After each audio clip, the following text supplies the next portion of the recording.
Welcome to Bosco Campus Vision. You are watching the campus television channel of Kottiyam Don Bosco College. You are listening to a lecture on Informatics and Cyber Law, a syllabus that is prescribed for degree commerce students of Kerala University. Today we will describe some preliminary concepts of the cyber world. We will describe what is a cyber world. We will talk about cyberspace. We will talk about information overload and the reasons for information overload in the cyberspace. We will talk about cyber ethics, some ethical practices in the cyberspace, and finally, we will conclude with cyber addiction and some forms of cyber addiction. Let us move on to our first topic today. It is the cyber world. What is a cyber world? It is a world of online computers and communications. We know the actual physical world. In actual physical world, people interact face to face. People interact or have business transactions by going into the business houses. So in the real world, there is actual face-to-face contact and interaction with people. But the cyber world is an online world where the users have a mechanism to transact any business or any personal activity as easily and freely as in a physical world. So you can transact, you can communicate as easily as in a physical world with the help of computers, networks. So cyber world is a world that is created with the help of computers and networks. Having defined what a cyber world is, we will see what is cyberspace. The space in the cyber world is known as cyberspace. What is a cyberspace? It is a medium. It is an electronic medium used to form a global computer network so that we can have online communication. So it is a space where we can have online communication. The cyberspace allows users to share information online, to interact with each other online, to share ideas online, to play games, to engage in discussions, to engage in social forums, and it also will help us to do all business activity as in the real world. Thus, cyberspace is an electronic medium where we can have all kinds of personal and business communication. The person who coined the term cyberspace is a science fiction author, and his name is William Gibson. He was looking for a name to describe his vision of a global computer network. He was thinking of a global computer network which will link all people, machines, and all sources of information. And people can access this global computer network, navigate through this virtual space and access all the information they want. So he was looking for a name to describe this global computer network, and he would call this global computer network as the cyberspace. So cyberspace is an electronic medium, a space on the internet where people can share their ideas, where people can communicate, and people can have all kinds of business transactions and all kinds of exchange of business information. Next, we will talk about information overload. We know the meaning of the word overload. Overload would mean an excessive load. So information overload is a state when one is presented with too much of information, excess of information. This is a case where a lot of extra information is available, and this availability of extra information actually causes problem for the user. The user actually does not know which information is relevant, which information is irrelevant, which information is appropriate, which information is inappropriate. So we can say excess of information can lead to confusion. It can delay decision making. It can slow down decision making. So information overload is an excess of information that is presented to the user in the internet. It is said that there is no universally agreed definition of an information overload. It can mean several things. Maybe it means having more relevant information than what is needed. Since there is more information than what is needed, it is quite difficult for the user to assimilate, to make decision. Or it also can mean that the user is burdened with too much of information, too much supply of information, that can cause confusion to the user. Now, what are the causes for this information overload in the cyberspace? We can talk about 3 reasons. The first reason is that there is widespread access to the internet. Any person with any mobile computing devices, and connection with the internet can upload any amount of information to the cyberspace. So the first reason for information overload is the internet is accessible to all people. They can upload any information and any amount of information. The second reason for information overload is that we are able to send an information to a large number of people at the same time. Think of the case of an email. At one particular instance, one is able to send information to many people at the same time. So that is overloading of information. Same is the case with social networking sites. We are able to forward the same message, the picture message or the audio message or the video message, to many people at the same time.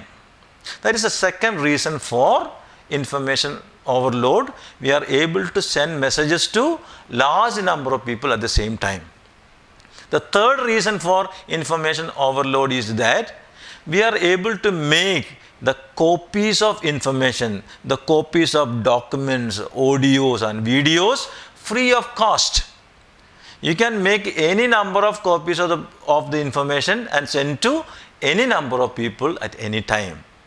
So information overload would mean excess of information, too much of information, and it can cause inconvenience to the user.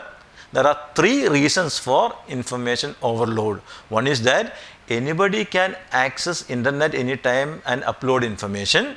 We are able to send information, messages, documents to a large number of people at the same time. And the third reason is that there is no cost for making duplicate copies of the information. Now let us talk about a very important topic called cyber ethics.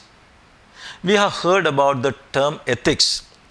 Ethics is a branch of philosophy called moral philosophy. And this branch of philosophy will tell what is good and what is bad in human conduct. Or we can say that ethics are principles or standards of human conduct.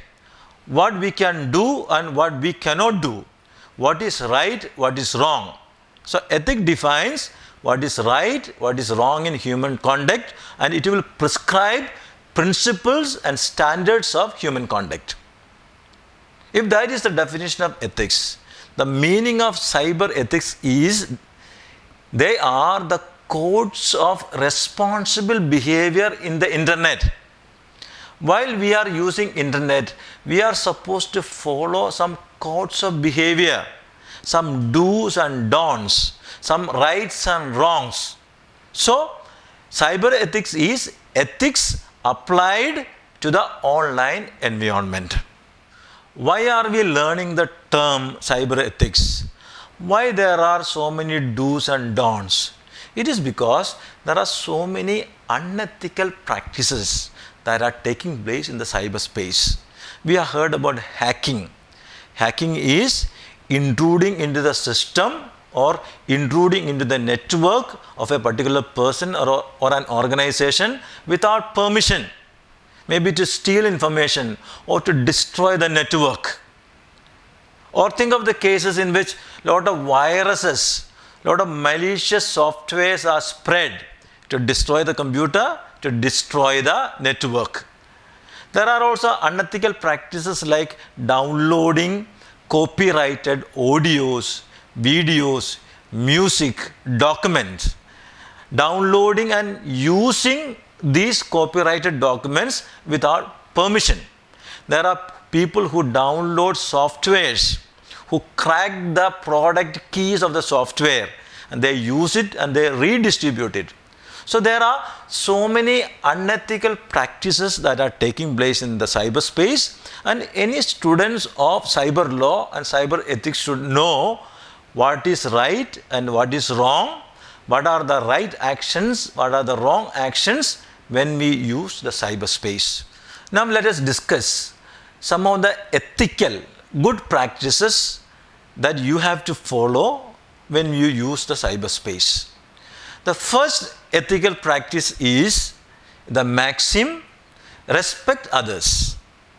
Give respect and get respect. Respecting others is the first ethical practice. Treat people online the way you communicate with people face to face. Treat people or respect people as you respect and treat people in real life. Do not be rude. Do not use bad language. Never threaten people. Never harass people. Never humiliate people with bad comments, bad posts, trolls, audios, etc. When you type a message in the cyberspace, never make use of capital letters. Making use of capital letters would mean that we are angry, we are shouting at them. So my dear students, the first maxim, the first ethical principle that you and me have to follow is that we have to respect other people when we use the cyberspace. The second ethical practice that you and me can follow is not to encourage cyber bullies. We know who is a bully. Bully is a person who harass, who harm, who humiliate you, who threaten you, who may blackmail you. So there can be people in the cyberspace who can bully you, who can threaten you, who can harass you. Now, what have we to do when we are faced in such situations? When people are posting negative comments about us, when people are saying bad words to us in the cyberspace, do not encourage cyber bullies. We can discourage cyber bullies by being silent, by just ignoring their messages. When we receive a negative message, we must not retaliate with another negative message. We just ignore them. If we retaliate, if we give a negative message for their negative message, the bullies are encouraged. They will keep on adding and sending negative messages to you. So, the second maxim is don't encourage cyber bullies. Ignore the cyber bullies and they will disappear. The third ethical practice that we can follow is not to use copyrighted information as our own. There are some information available on the internet and they are the result of the research or hard work of some people. They are copyrighted information. They have the copyright of the same. When we download and use them, we must do it with permission. We must not present those information as our own. Presenting an information of somebody else is being dishonest. It is illegal. You cannot copy and use them as if it is your own. If the material is copyrighted, then by law it belongs to someone else. We need permission from them. Suppose we are using them, we must acknowledge them. We must acknowledge that the content that we are using belongs to somebody else. So this ethical practice is very important. as students, sometimes we have to use the information from the internet. When we use the information that are posted by some people in the internet, we must acknowledge the source of the information. We must not present them as our own. The next ethical practice also goes in line with the copyrighted information. There are so many copyrighted files, music, video, games, softwares and other materials. We should not use them without proper payment, without proper permission. If we use them without proper payment and permission, it is equal to stealing. There are some people who crack the product keys of the software products. They crack the product keys using some software. They will use it. Not only that, they will use it, they will distribute to others. So using a copyrighted file, copyrighted software or video without permission is equal to stealing.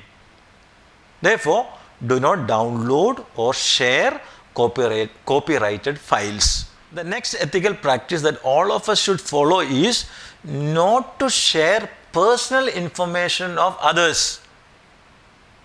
One has to respect the privacy of others online. This would mean that we should not expose the personal information of other people when we are engaging in social networking sites, or we are in some discussion forums, or we are in a chat room. In such situations, we must be very careful to respect the privacy of other people. We must never share the personal information of other people in public. This is respecting them, respecting the privacy of the people. The next important ethical practice in cyberspace is not to lie, not to make a misrepresentation of yourself. There are some people who will upload some photos in their profile. The photos are not of their own. They will upload some personal information or educational information or academic qualification or their job specifications, which are not correct. We should never pretend to be someone else in the cyberspace. It means that we should not lie to other people. We should be honest. The wrong representation of ourselves and the information about ourselves in the internet is equal to saying lie. The next ethical practice that all of us can practice while we engage in the cyberspace is never to harm others. Never use a computer to cause harm to other people. Do not break into someone else's computer. Never use someone else's password or login IDs. We should never harm any persons by posting negative comments, or we should never harm any person by threatening them. One of the important maxims that we can follow while using cyberspace is this: we should never cause any harm to any people by using any methods, posting audios, posting videos, posting trolls, or breaking in their computer, destroying their computer, sending virus. There are so many ways in which we can harm people. Never harm people while we use the cyberspace. Now we go on to the last topic that we will discuss today. It is known as cyber addiction. Cyber addiction or internet addiction. What is an addiction? We have heard about people addicted to smoking, drinking, or drugs. So addiction would mean that a person has a compulsive need to spend a lot of time on the internet. There is a compulsion within the person. He cannot live without spending very long time over the internet, over the computer. He is spending so much of time over the internet that he has not time for any other work. He is neglecting all the other areas of life, maybe his friendship, maybe his professional work, maybe his health, maybe his family. The person forgets every other aspect of his life and he is addicted. He is in a compulsive need to spend long hours over the internet. The person becomes too much dependent on using the internet, and he has to spend more and more time online to get some satisfaction. He has no satisfaction except in spending very long hours on the internet. This is known as cyber addiction or internet addiction. If you are a person who is addicted to the cyberspace, you cannot stop from playing online games. You cannot stop online gambling. You have to compulsively check your smartphone, your social networking sites, your mobile devices. Suppose you are doing all these things, we can say you are addicted to the internet. You have to compulsively do all these things, maybe checking your mobile, online games, gambling, or consecutively and continuously checking your smartphone, etc., etc. There are very many forms of cyber addiction. Now we will see some forms of cyber addiction. The first form of cyber addiction is cyber sex addiction. It is so unfortunate that there are so many negative content in the internet. One such content is pornography. There are so many pornographic sites. There are so many adult chat rooms. There are so many adult fantasy role play sites. Now, all this can negatively affect a person. There are some people who are addicted to pornography in the cyberspace. The negative influence of this cyber sex addiction is that they are not able to have a positive relationship with people outside the world. They cannot have a real life intimate relationship. Cyber addiction or cyber sex addiction will influence negatively the relationship of the person with outside people in real life. The second form of cyber addiction is cyber relationship addiction. Now, what is cyber relationship addiction? There are so many social networking sites today. There are so many chat rooms. There are so many programs to send text messages. And there are some people who spend a lot of time sending messages to online friends. The whole time they are engaged in communicating with their friends online. They are full time in the virtual world. For such people, online friends are more important than day-to-day real life friends. These people cannot have a real intimate relationship with their family members or friends or co-workers or people who are living in their neighborhood. They are more involved with the friends who are online. So the second form of cyber addiction is cyber relationship addiction. They are addicted to relationship with people who are online, and they are not able to have a cordial and good relationship with all the people who are around them. The next form of cyber addiction is net compulsions. Now, what are net compulsions? Net compulsions such as compulsive online gaming, stock trading, or compulsive use of online auctions. Now, these are activities that involve money. You have to buy or purchase online games. So you have to play online games paying money. Stock trading and use of auction sites, etc., they involve money. So these addictions, these forms of net compulsions can result in financial loss. It can also result in job related problems. The person is so much worried about this online gaming, stock trading, online auction, etc. It will affect him financially and it will affect his job. Another form of cyber addiction you can talk about is information overload. We have already talked about information overload. There is an excess of information in the cyberspace. There are some people who carry on surfing the internet, who carry on searching in the search engines and the cyberspace for gathering information. They are continuously searching for information. Now, when they are addicted to searching for information in the cyberspace, it can lead to lower work productivity and less social interaction with family and friends. So, whole time sitting down and searching and surfing the different search engines and websites to gather information, to look for information is known as information overload. That is also a form of cyber addiction.